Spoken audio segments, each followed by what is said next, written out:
There's nothing better than doing a show that not only has fantastic guests that we're used to, but also an amazing cause. And that's why we're here at Continuing Conversations, Infinite Stories and Infinite Combinations tonight.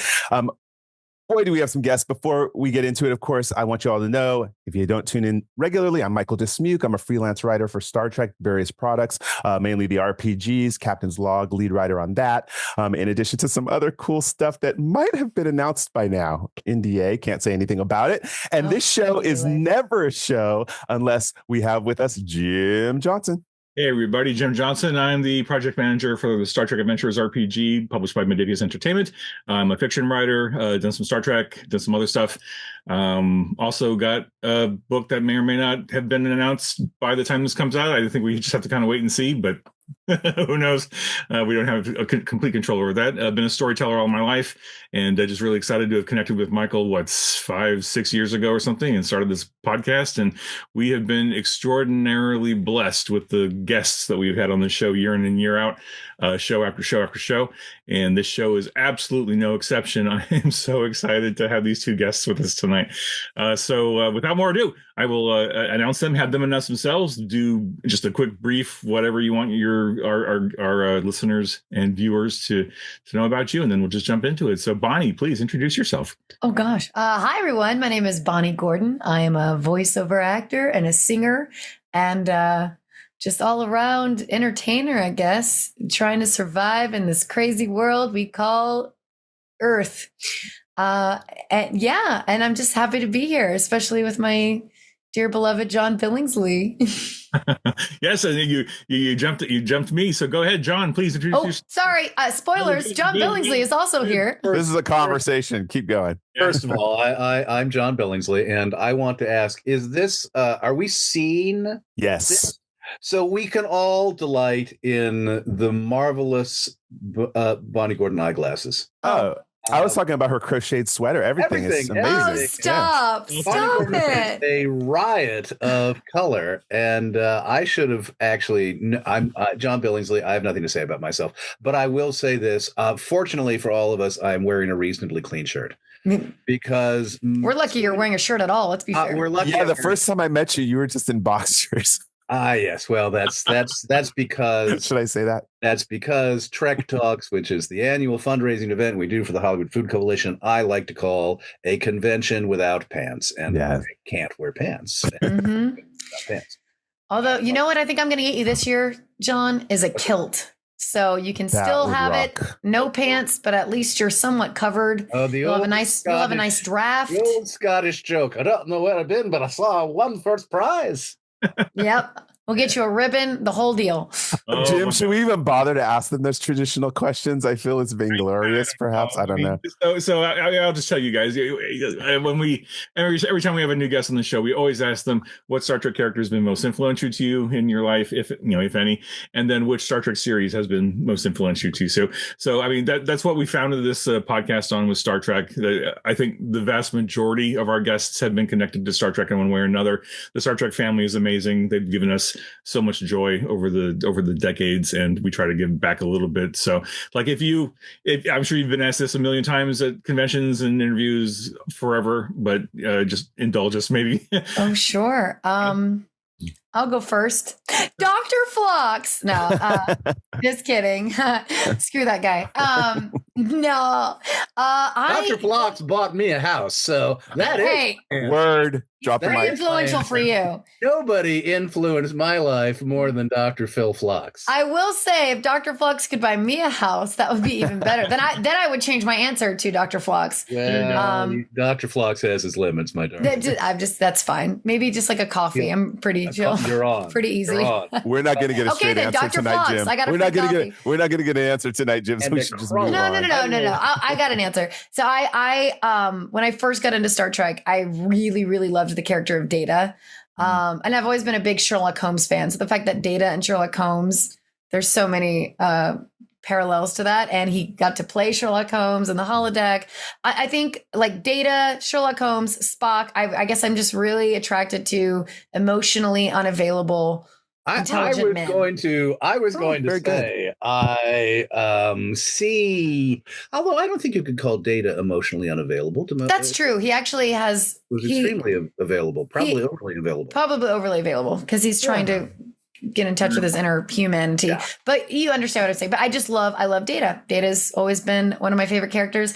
And I would say, I mean, obviously, oh gosh, I love all the series. I mean, I could go on about Voyager, Next Gen, I could go on and on, but I have to say the one that's most influential to me personally, obviously would be Star Trek Prodigy, because it's the one that I got to be a part of, both behind the scenes and on the scenes, from the beginning. And I got to be like a part of the process and kind of live it with the story. So for those who may it not has a know, really special part of my right. For those who don't know, Bonnie, tell them your voice, how it was used.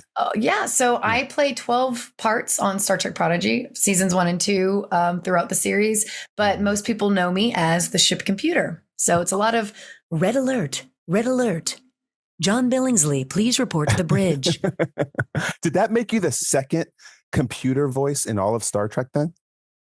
I think so. I think so. I think so. But there was a computer voice in Discovery. There was a computer voice in Picard. So there are other people. My computer definitely talked a lot.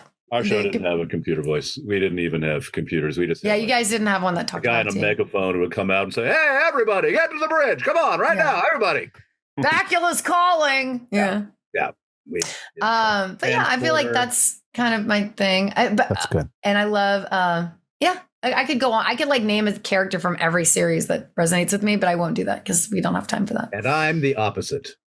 Yeah. I hardly watched Star Trek at all when I was growing up. I watched a little bit of the original series, and then I was bopping around and doing theater and traveling, and I didn't have any cognizance of Star Trek until I got Enterprise. So in spite of the fact that after 25 years, you think I'd have caught up a little bit, it's still the most ignorant of all of the various Star Trek actors. But I think you have a good reason. And I think that you have a good reason because anyone who's listening to the podcast, you can't see it right now. But you have so many books and so you are a well-read person, unless you just put that for decoration. I don't. Actually, that's what he uses to keep the house warm. They have a really big bonfire in the back, and that's just kind of kindling, really. So now you do not have viewers. Some people view, some people do not view. I was. It's on YouTube, so we stream on YouTube, but most people listen to podcasts. Oh, all right. Well, then for those people who are not able to see it, I just want to describe how beautiful Bonnie Gordon looks right now. She's wearing a multicolored serape kind of thing, and her eyeglasses are largely purple, but they're multicolored in their own way. You're a vision, Bonnie. You're a goddamn. Thank you. Wow, John. Yeah. Thank you. And I have a clean shirt. You're like a clean shirt. You're like a modern Dame Edna. Yes, and I know that you guys are storytellers and are interested. My answer to your question would be, having been a lifelong reader and a huge love of fiction has always animated me. I did really appreciate the original series because of the writers, the people who wrote the scripts. And so many of those writers, of course, Harlan Ellison, that's a story in its own right. But many of those writers, Jerome Bixby is another one, were favorites of mine as a reader. And I was excited to learn much later in life that they wrote some of the episodes of Star Trek that I had a cursory memory of watching when I was 7. So I've come to quite admire and have gotten to be quite friendly with a lot of the people who write for Star Trek. Let's talk about that a little bit, because we talk a lot about the journey of storytellers. A lot of people, we do shows is people who've tuned in about how to start a career as a writer in whatever medium. Jim has a theater background. I know, you also do, both of you also do. So I'm going to ask you both a question. Maybe you've never told the story before. Let's start with John and then go to Bonnie. When did you first fall in love with storytelling? What was your original medium? My parents were readers. So when I was a little kid, I would go and sit in front of their floor-to-ceiling bookshelf and fantasize what it would be like to be able to go on these amazing journeys that I saw my parents, who were always reading, went on. So reading for me has always had more centrality than anything else in my life. I went to college to be a writer. I had the good fortune and the misfortune to study with Bernard Malamud, who was one of the 20th century's great, I think, novelists, which was a little bit akin to taking an 18-year-old kid and putting him in class with Laurence Olivier. It's like shrink. I just had a shrink response.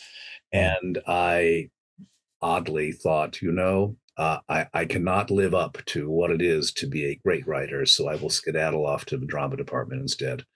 So it was a U-turn for me. But then you got to take someone else's writing and bring it to life. Yes, and Peter Mathiasen, who was another fabulous writer, was also a teacher of mine, and he said, I think I'd had a conversation with him in which I said, I don't know if I have the discipline. He said, it's okay. The world needs more readers and fewer writers. I don't know if that's true, but that's a good line. Oh, that's a really good line. Put that on a pillow. Yeah. Yeah. That's epic. So that's great. So your parents were your inspiration. That's beautiful. I do believe reading is genetic, or literature is genetic. If your parents read, I was exposed to a lot of it. So you just pick up books because it's there and you just start reading. What about you, Bonnie? What was your storytelling? My parents weren't much readers, but my grandmother was on my mother's side. And I was a very avid reader. I would devour books. I had severe ADHD. Not only as now as an adult, but also back when I was a child. I can channel my energy now. And I have tricks of the trade to blend in with the rest of the world. But when I was a child, that was not the case. And the one thing that could calm me down and quiet me and bring me present and just center me would be a book. So it would, I'd be running around covered in glue, God knows what. And my mom would be like, quick, give her a book. And then it would just, I would be gone for hours. You could be talking to me, staring right at me, talking to me, and I would not hear you, see you. I'd be completely gone into the world. So I was a very avid reader. I remember Scholastic book fairs, as a kid when we got those little paper, magazine things where you could, circle what you want. That for me was Christmas. Encyclopedia Brown. Yeah, I freaked out. I would be so excited. And, I didn't really ask for much when it came, most girls asking for makeup and clothes and Barbies, all that stuff. That wasn't me. It was me, the Scholastic book fair. I'm I want all of these books. I had a library in my room. It was wild. And I remember Lord of the Rings, The Hobbit in third grade. I read that, I think around third grade. And I think that's what really opened my mind to fantasy. And that's became my favorite genre. I mean, I was upset. I had a giant wizard painted on my bedroom wall, which for a young girl, having friends sleep over, which I didn't have very much. I was kind of weird. I was a weird kid. I didn't really have a lot of friends till high school, but having friends come over to my house or people come over and just see an old creepy man with lightning in his eyes and coming out of his hands, over my bed, it was Not weird. much has changed, buddy. Yeah. Instead, I just have John come to visit. I'm like, John, can you just stare over me? Bonnie, that's funny. I think you just be an old wizard. You sparked a memory. I think I had this will date me, but I think I had a black velvet painting of a wizard with a crystal ball in his hand. Yeah. It's so creepy. Yeah. Looking back, I'm like, no. I'm like, I know when my mom and my dad, when they were selling that house, I'm like, how did they sell it with that giant old wizard? I'm sure they had to paint over it. Be like, sorry, Bonnie, you're devaluing our house with the creepy old wizard. Awesome. But yeah, I loved books. I mean, I still do. It's just sad that, in today, with my work schedule and just everything that I do, I need to start making the time to read more. I do. I'm going to, by the way, just because I just finished this wonderful book by Anthony Doerr, who also wrote All the Light We Cannot See.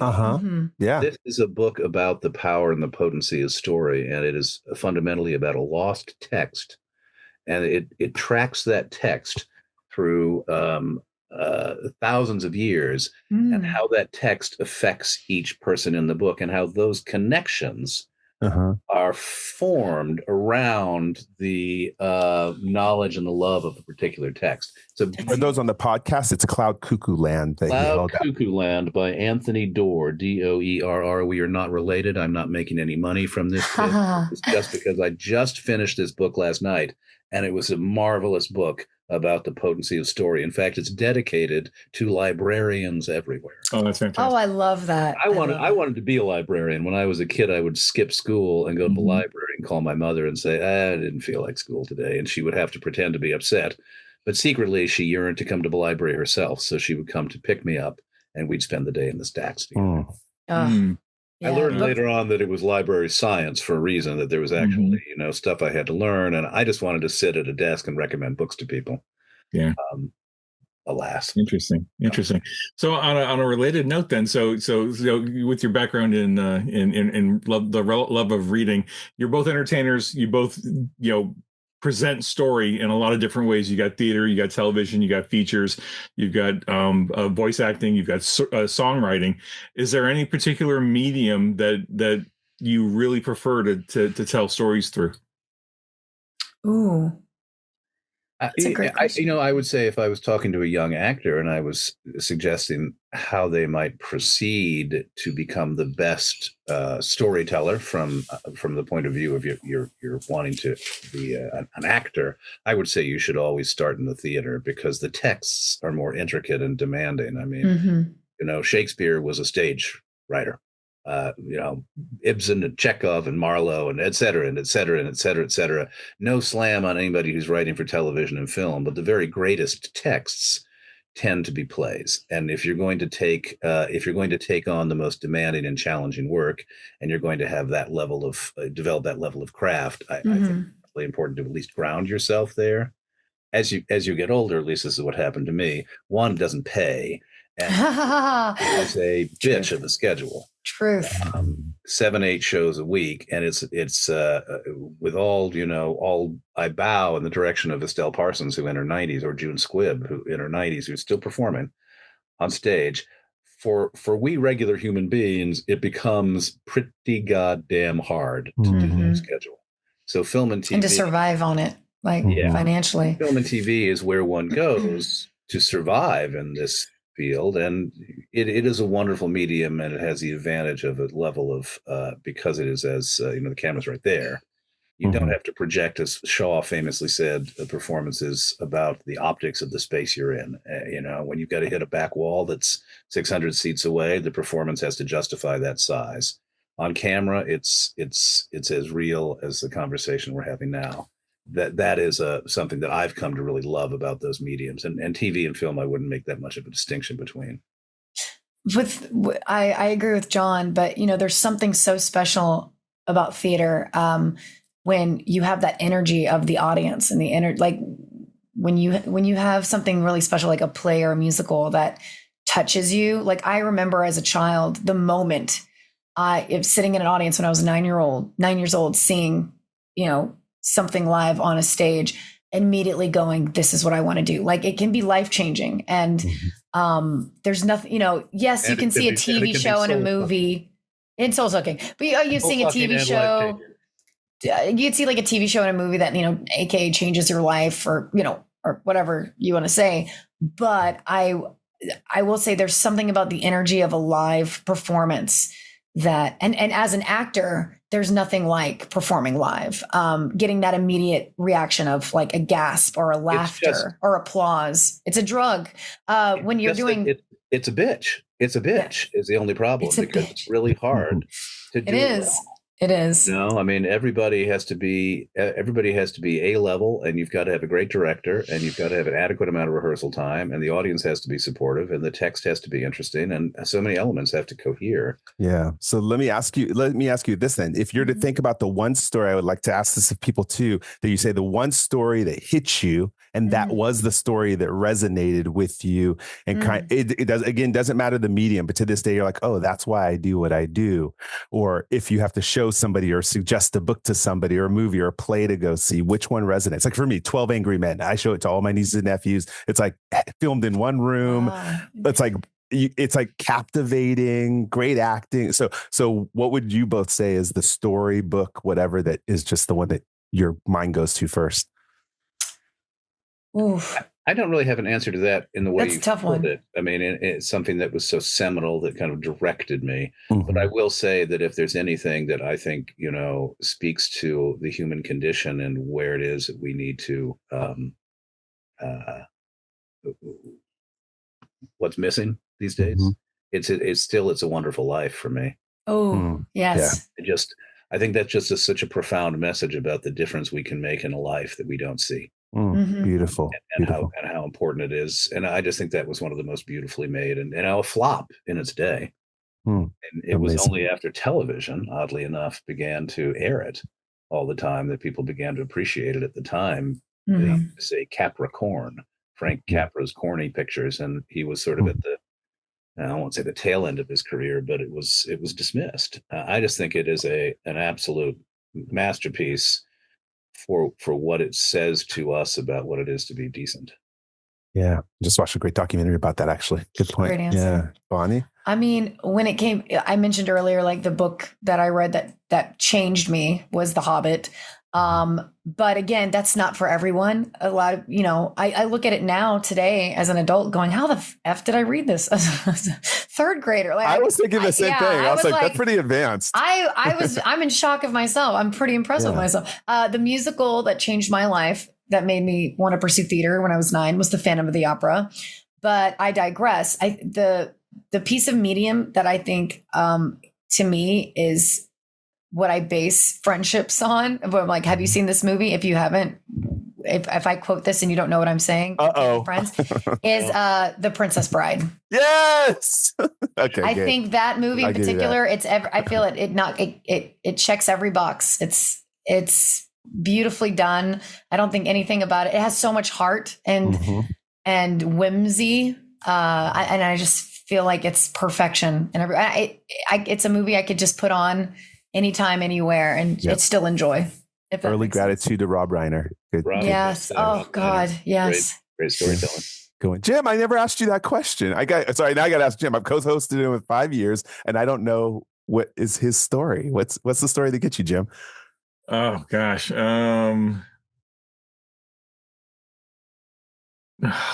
Too late. Gotta move on. Just kidding. No. I think I was when I look back on my life as a student, right? I was really, really blessed with good educators who encouraged me to read, encouraged me to write, encouraged me to do stuff, right?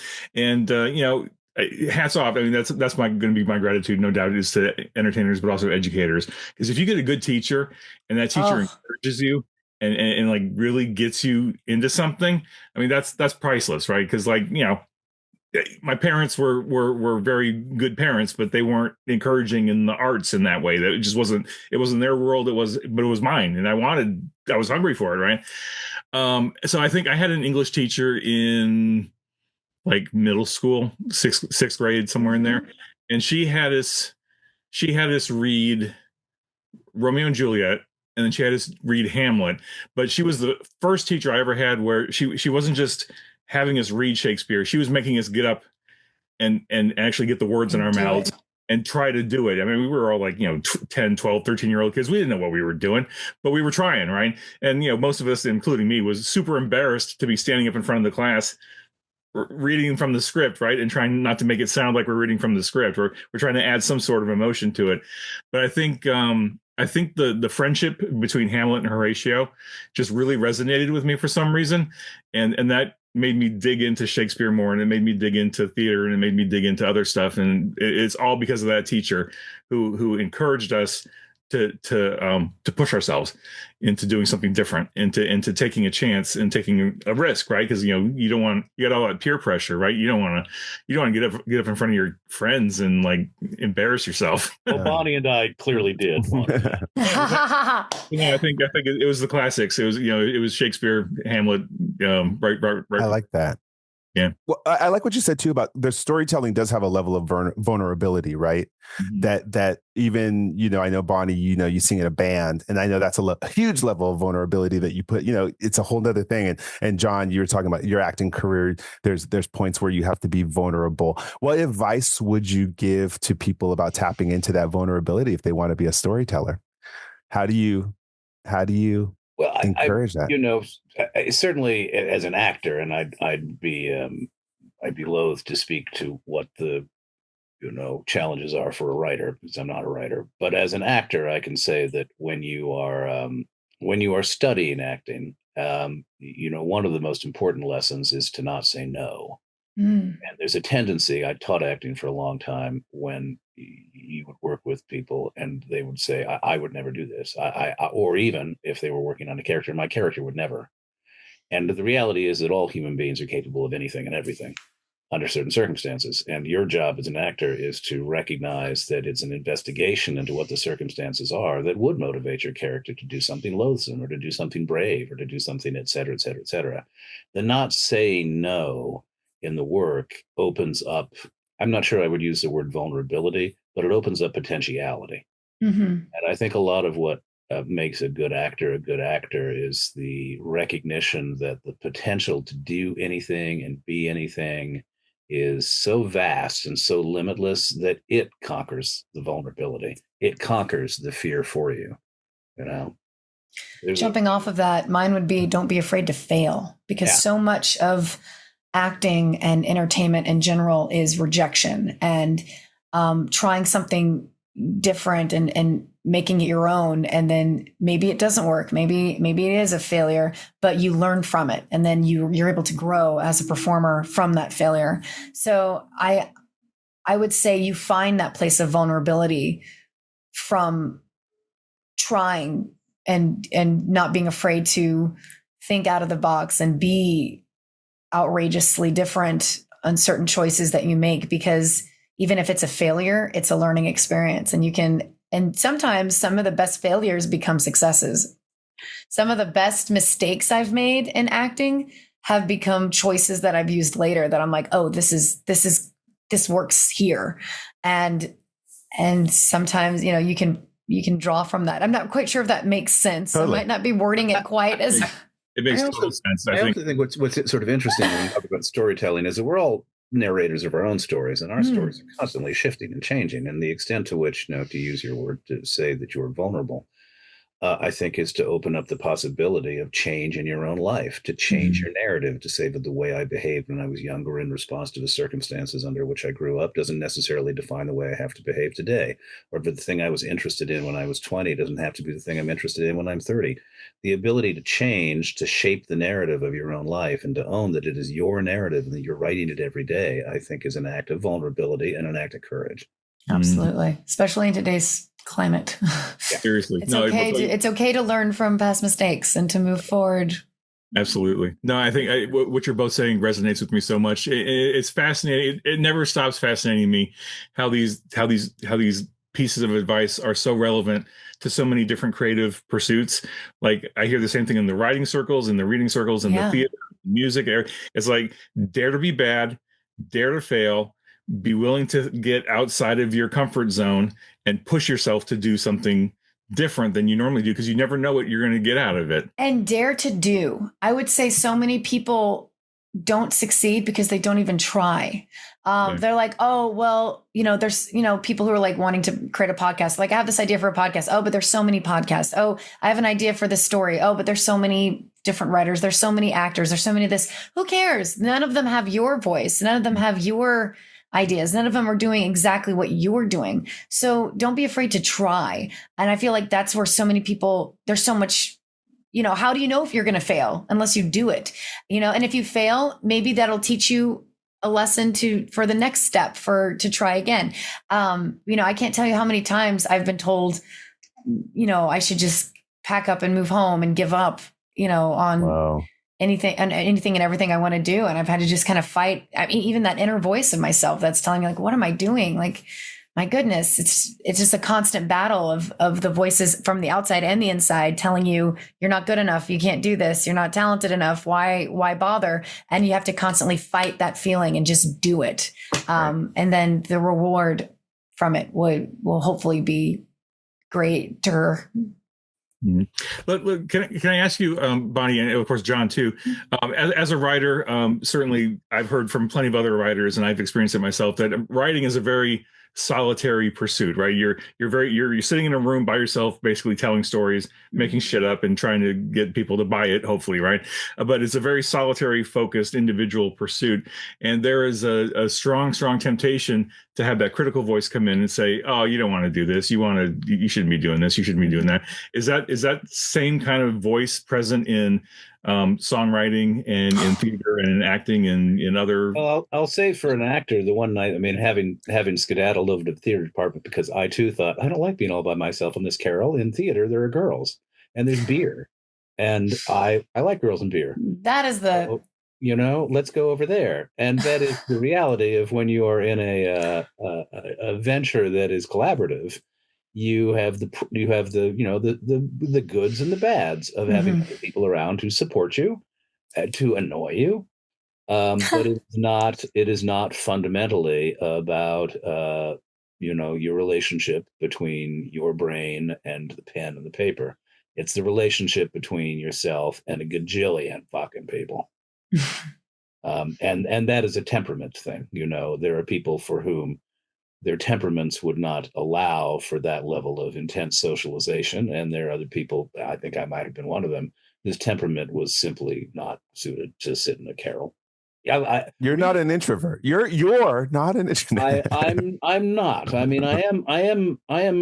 He's an extroverted introvert, I would say. Yes, I value my private time. I value my reading time. But I don't think I would have ever been able to make a life for myself in a pursuit that was fundamentally non-social.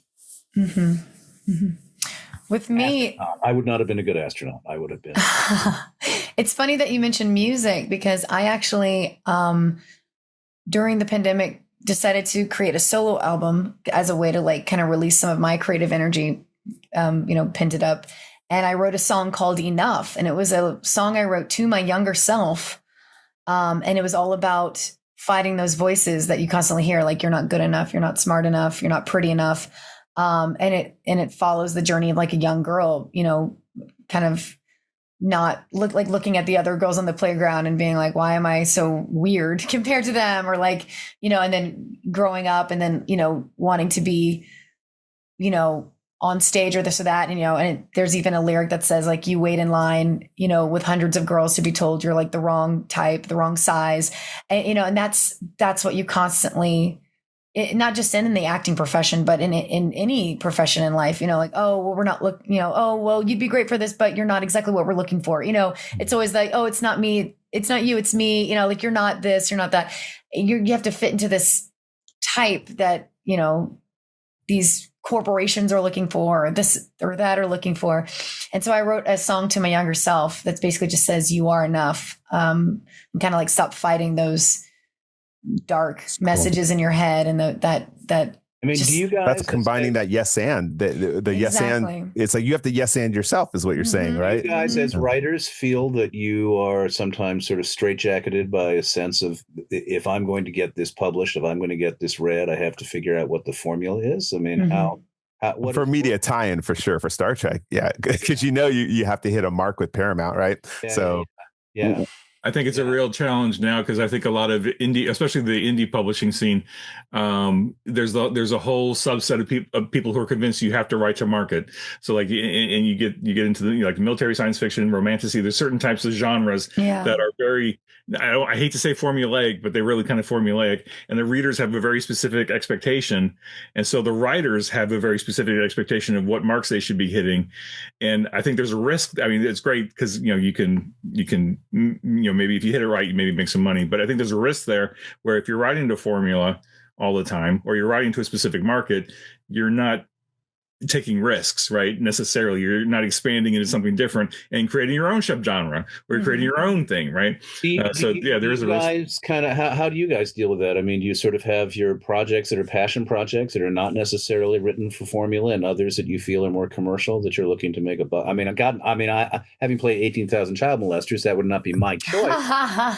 Right. It's true. John does have a type, but they cast him in things.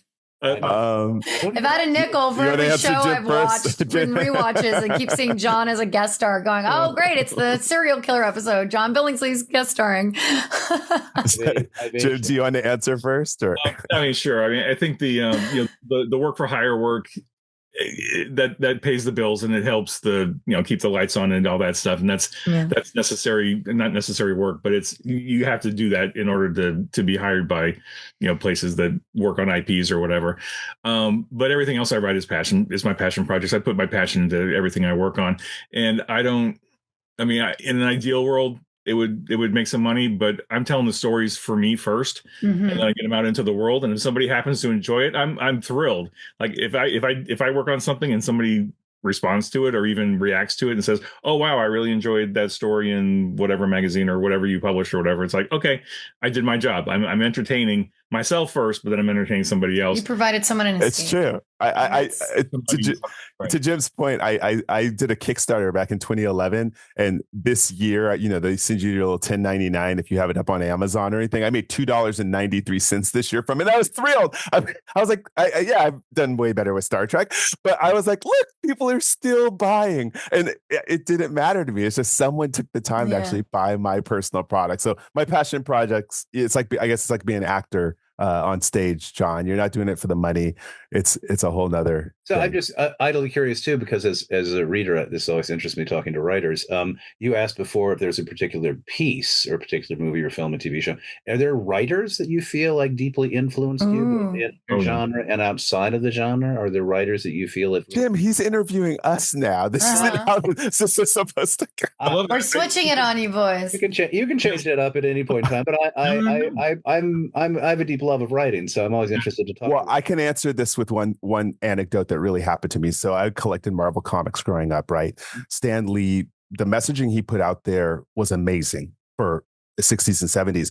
I met him at Comic Con once, and I went up to him, and I was like in my heart praying. I was like, I hope he follows this up right. I went up, I shook his hand. I said, "Stan Lee, I need you to know you're my second greatest writer that I like." He went, "Well, who's the first?" And I went, "God."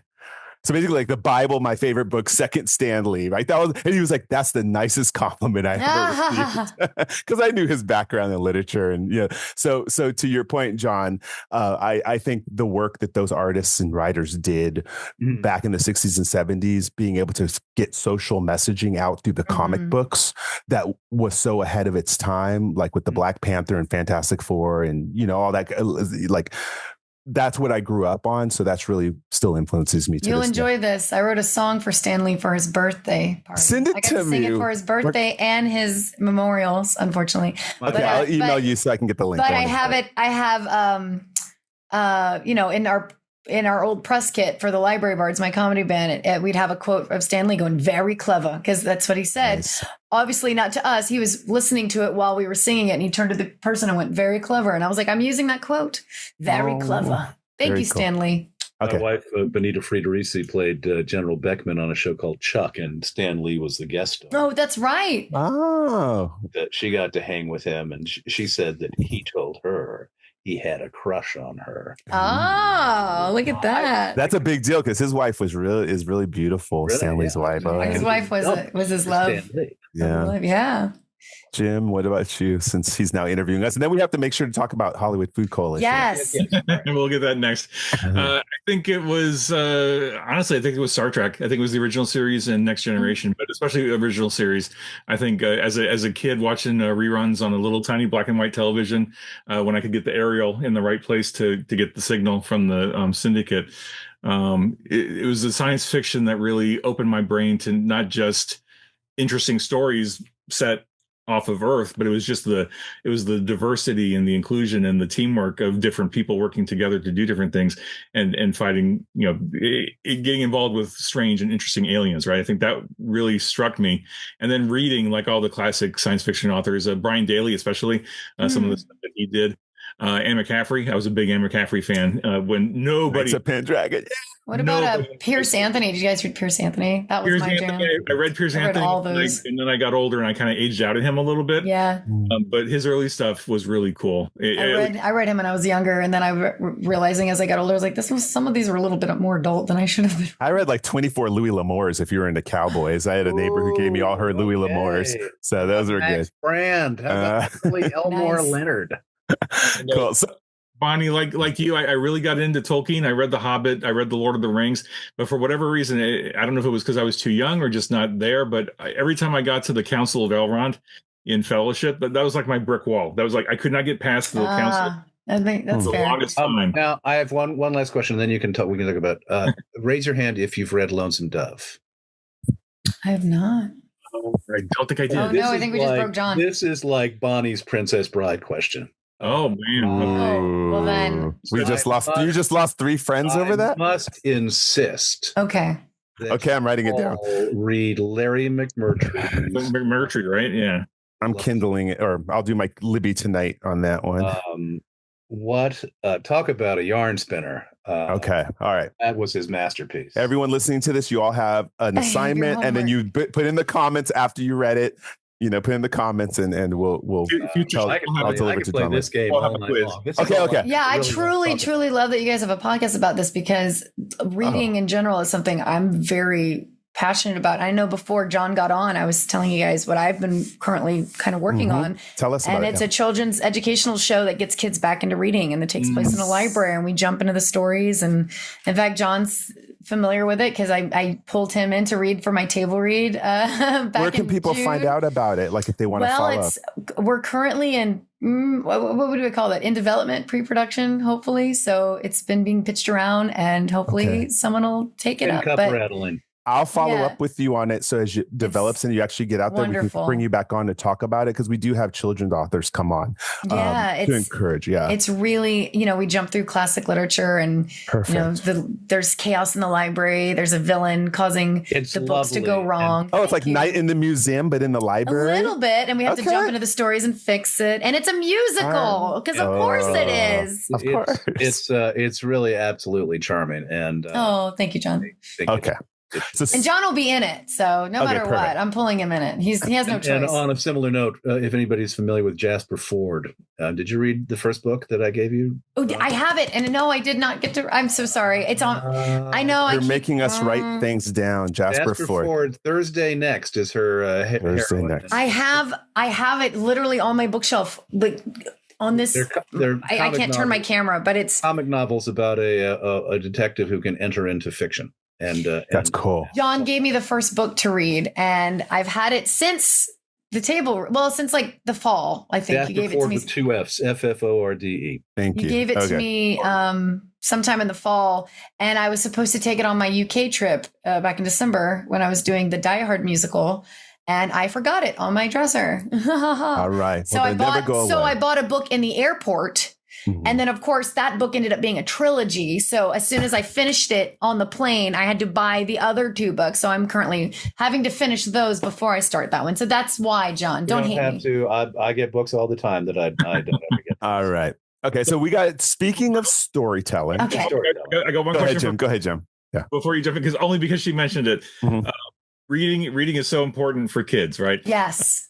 Especially well, I don't want to sound sexist, but especially young boys who in especially my son's school, like the boys don't often sit and focus on reading. They want to be. I mean, young girls don't either. Sadly, it's all tablets, and it's sad. 55% of people in America read at this, and adults I'm talking about, read at a 7th grade level or below. Oh, you're depressing. And I clock it at 5th grade level. Yeah, and something absolutely ridiculous, like mind-numbingly ridiculous. The percentage of people who read for pleasure, or who even read 1 book a year for pleasure, it's astronomically high. Yeah. Yes, I agree. I mean, I think what we're really facing is, as much as anything, a literacy crisis. I mean, if we can't read, or we don't read, how are we able to actually comprehend elaborate, complicated stories? And what we are being fed right now, a lot of stories, a lot of narratives, our ability to actually pick through and recognize what's true, what's false, what's bullshit, it depends upon our reading skills and our comprehension skills. Those are under siege. Yeah. Right. Yeah. It's very true. Yeah, the reason I asked Bonnie is because one of the teachers at my son's school is not a fan of graphic novels, and I think that's important, because a lot of kids got interested in reading through graphic novels and comic books. Yeah, and I feel like, you know what, it's okay. It's picture it. It's picture books. Let them have it. Let them see a visual while they read, but it's still telling a story, and it's not watching it through a tablet or. Yeah. I know a lot of people love Kindles and love to read through Kindles, and that's fine, but I can't do it. I can't Well, it's read really on a Kindle. it's about a love of reading, period. Yeah. And I have I to don't hold mean a this to paper. be, in any way. Who am I? I'm not a teacher. I was an acting teacher. I'm not a teacher of. I don't teach children. But I remember as a student, I didn't like when I was asked to regurgitate a book or read it in a particular time frame or take a test on a book. It always felt to me as a kid that all I really wanted was an hour in which I could just read. Yeah. The whole room was full of anything you want. You could read whatever you wanted. Read whatever the hell you want, but you got to read for an hour. Every day, every day, every day, every day, and to a certain extent, I think we turn reading into a chore for people instead of encouraging them to appreciate it as one of the great possible joys that would animate their entire life. Yeah, I think most of us who read on the regular, many of us do it at a particular time of day. I know exactly what time of day I'm going to be reading. I just know it. It's a routine. And even if it's just 15 minutes, I get my 15 minutes in. And that then sometimes I'm fortunate and can be by the pool and do 2 hours, it's like really nice. So, but to your point, reading is a semi-retired, and in part because it's like I realize at my age, it's like, what I really want to do? I just want to read. That's really everything else sort of like, I love my wife. All right. So let's talk. Whatever, dear. Yeah. Now, only because of the sake of time. And of course, we're always going to have y'all back because we have endless stories to talk about. That's life as humans. But we got to talk about storytelling in the sense of what you're all doing, the time you're spending with the Hollywood Food Coalition. So most people who've listened to the podcast know that during my day job, I work for a nonprofit housing developer throughout the state of California doing low-income housing. And I run the communications department. And one of the biggest things we do is we don't throw data at people. I've had the pleasure of seeing someone move out of their car with their family of 4 and hand them the keys to their apartment and move in. And we need to tell those stories. It's so important that storytelling is in the medium of helping people in need, and not telling the story like we're doing something for them. Everyone deserves a home. Everyone who, every fox on the planet, every bird has a nest. Humans deserve homes. How do we tell the stories of the true struggles and challenges of people to get what they deserve, the dignity of a home if they choose to live in one? So likewise, that really matched up with why I met John and Bonnie last year, was working with Hollywood Food Coalition. And what caught me was actually the stories that when I went to the website and saw about the impact that we're making. So maybe John and Bonnie, you can tell us your favorite story about working with Hollywood Food Coalition, kind of like what got you involved and what it does for you, what it does for the community.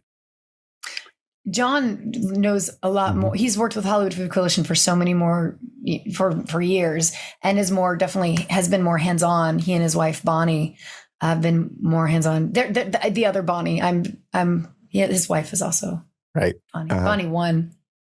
The Food Coalition has been around for about 40 years, and it started as an organization that existed to serve a hot meal to all comers 7 nights a week, and as well to be responsive to whatever their needs were within their capacity to help.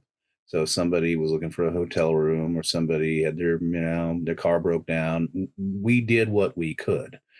As the organization grew, it responded to a need that for me was very important, which was, because you can only serve a relatively small number of people who come and knock at your door every night, was to say that there is a matrix of possibility that exists. A lot of social service organizations that are doing amazing work all around the community, but that may not have the capacity to serve 3 good square meals a day. And so much of what we believe in is food is the way in. When you're getting a good meal, and when you're getting it given to you on a consistent basis, you're more likely to stick around for the additional help. So what we did, started rescuing and sharing, and we now rescue and share about 2.5 million pounds of food a year, with about 100 other not-for-profits to augment and buttress their meal programs. Battered Women's Shelter, an organization that works with kids on the streets or whatever. And some of the story for me, this is more the abstract story, but some of the story is that when you are working together with other social service organizations and you're sharing stories and you're sharing skills, you can look at the structure of how collaboration can expand help. And that's a lot of what, for me, animated my involvement with the Food Coalition. Is it seemed like an organization that was uniquely equipped to enmesh itself in the community and throw its elbows out in ways that could help a lot of people. A particular story that has a lot of meaningfulness to me, one that's always touched me, is a gentleman who'd never had eyeglasses. And one of the things we do on our campus is we have a UCLA medical program and as well a vision van. And the vision van was able to get this young fellow an eye exam and fit him with his first glasses. And the moment when he put them on and saw a world that he hadn't been seeing, I mean, it stuns me that something as fundamental as that could not have been provided. And as interesting as the individual stories are, the part that I always want to come back to when I talk about the Food Coalition, to talk about social service generally, and to talk about the world generally, is how important it is that we look at what's structurally problematic and how structures can be fixed. Yeah, that's what it is. There was a structure at fault. Correct. For somebody to not be able to be in a house, there's a structure at fault. Right.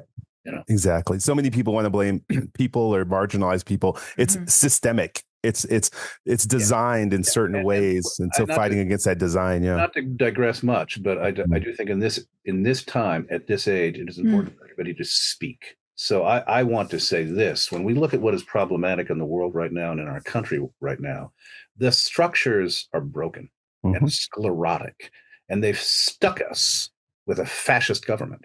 And it's because the structure isn't working. And we always have to think about how we as individuals can plug into all the different possible structures that exist to see if we can make them better. And a lot of what I think animated me was the idea that the best structure that I can plug into is on an urban level, on a city level, in my community, Well, what I like about what both of you do too, and bring, and not only just you two, you bring so much because of the niche. You bring all these Star Trek fans together. You bring all this Star Trek talent together. A lot of people who live in the area of LA, affected by even the fire, of the previous years, and you bring them all together, all these storytellers and creatives, to just bring more attention to it. That's what we need to hear. We need to hear that we're not dealing with just throwing, in your case, food out there. There's people out there, and there are neighbors. Many times we don't know they need the food, right? And it's amazing how just doing something as simple as, feeding someone, or like John was explaining, like getting someone, a pair of eyeglasses, something as simple and, simple for the average person. Like, you don't think about that. You think, oh, of course I'm going to have a meal every day or 3 meals a day. It makes these people that are suffering these losses and these, what's the word I'm looking for? It's making them more, I wouldn't even say more human. Yeah. It's making them, I'm having trouble finding the words. I'm so sorry. I got 3 hours of sleep last night, so I'm a little hurt in my brain. We call it on our end. They're experiencing these things. They don't define them. You see homeless on the street, and you see hungry on the street, and so many people just pass them up, and they feel invisible. And organizations like the Hollywood Food Coalition and so many of these social services areas and the shelters and the people that are working with these people that need help, they're finally being seen and seeing a way of not only themselves being treated as human and with empathy, but now seeing a way that there's a way for them to also become involved themselves. That's what I love about a lot of these organizations, is that a lot of the people that they end up helping in the long run end up then becoming like the volunteers and become working for the organizations themselves. And in doing so, they have a job and they're doing this, and they're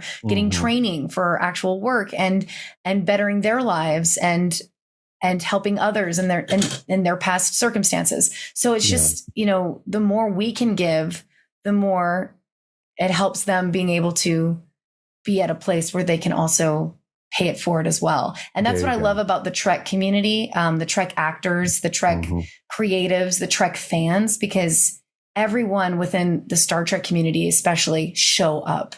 And that's what's so incredible. I mean, well, that's what wrapped me in with that. And again, that's what wrapped me in, like, oh yeah, when I was asked to, join and help out with stuff, is that we can't look at people as data. We have to look at them as stories that are actually going on out there. And so to me, it's powerful and emotive when a bunch of storytellers come to rise the other people's stories to the top. And that is going to, I think, where you make the biggest impact in communities. I always ask people the question, do you know someone who needs an affordable place to live? I've never met somebody who doesn't know somebody who right. Exactly. You know, but you know, that's why I want John to buy me a house. Come on. Exactly. But the challenge, and I'm sure you know this too in the social services world, is that, you know, you want to share people's stories, and you also have to be extremely mindful of people's dignity. And that's right. Exactly. That's yeah. right. That's right. You know, we've all have that tug, anybody who's in this field, between wanting to share a story and also not wanting to engage in, you know, a form of pornography. Correct. Which, yeah. I'm glad you said that, because I know, like, our organization, we actually have an ethics thing where people have they have the right to stop telling their story, to be anonymous. 100%. They're compensated for it. You know, like, we understand that that's taking something from them to so that's and we have to be mindful of the fact that, you know, people aren't always necessarily equipped to make always the best decision about their own storytelling. You know, right. that there are stories that people may not want to live on social media. Correct. Situation, their circumstances might change. It is one of the tricky things, to your point, of how do you, because I certainly had this, I was very, very heavily enmeshed for a number of years as one of the leaders of the organization. How do you find a way to strike this balance? And because you're absolutely right, the thing that people respond to is emotive. Yeah. People want to hear the stories of the people who are helped. They want to feel that they are making a difference in a particular person's life.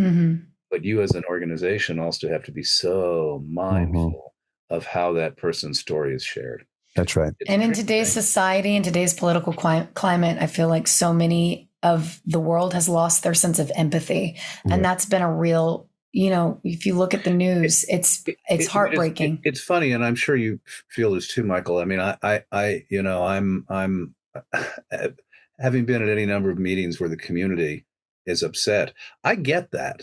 I understand why, if somebody is shooting up on your front yard, or your business is in the middle of a neighborhood that now is a neighborhood that people are scared to go to, and that is one of the hardest things to keep empathy for everybody, even people who may not necessarily be showing a lot of empathy for the people that you might be working with. Yeah. It is a really tricky thing to do. And this climate now in which people have been turned against each other makes it even harder to Absolutely. have these kinds of conversations.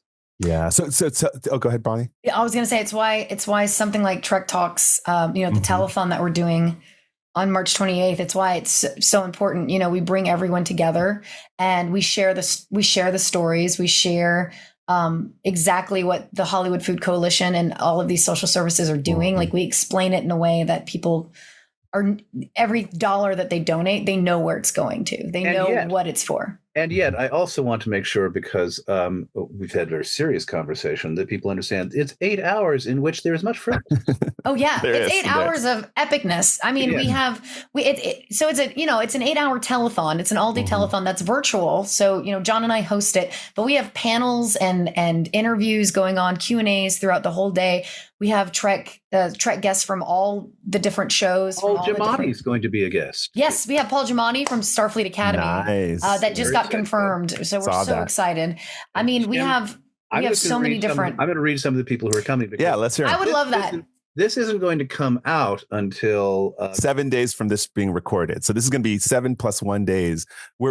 This is coming out on March 20th. Okay. This podcast, and so 7 days later is. So there'll be even more things announced after this, because we have Tim Russ and Terry Farrell and Brandon Braga and Dan Curry and Gates McFadden and Tawny Newsome in a panel together, an unexpurgated gab fest between two of the gabbier ladies in Star Trek. Love and affection.